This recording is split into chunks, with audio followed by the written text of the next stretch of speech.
Para naman po sa ating sports tayaan segment ngayong araw, narito po ang ating sports correspondent Jonas Lavarias.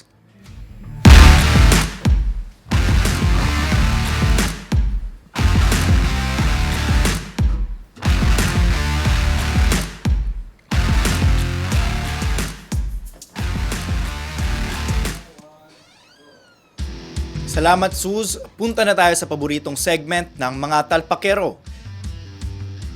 Sa darating na mga laban bukas sa PBA at NBA January 21, isang araw na naman ng kapanapanabik na aksyon ang aabangan ng mga tagahanga ng basketball. Kaya naman tara, tingnan na natin ang kasalukuyang winning odds ng bawat kupunan.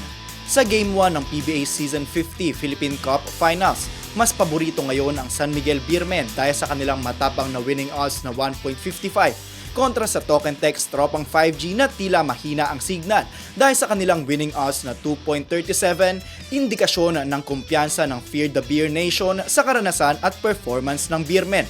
Sa NBA, halos tabla naman ang laban ng Philadelphia 76ers at Phoenix Suns kung saan bahagyang lamang ang Sixers na may winning odds na 1.95 laban sa pumapantay na winning odds ng Suns na nasa 1.98.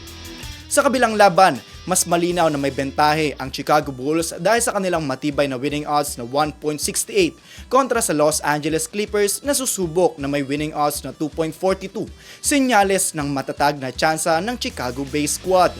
Samantala, inaasahang mananaig ang Houston Rockets sa kanilang winning odds na 1.858 laban sa San Antonio Spurs na may winning odds na 2.57.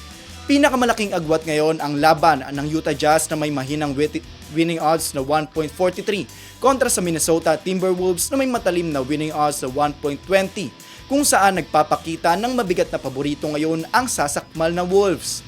Sa isa pang marquee matchup, bahagyang paborito ngayon ang Los Angeles Lakers dahil sa kanilang malinaw na winning odds na 1.76 laban sa Denver Nuggets na may humahabol na winning odds na 2.25. Sa isa pang tapatan, paborito rin ang Golden State Warriors na manalo dahil sa kanilang matatag na winning odds na 1.70 kontra sa Toronto Raptors na may nanlalamyang winning odds na 2.32.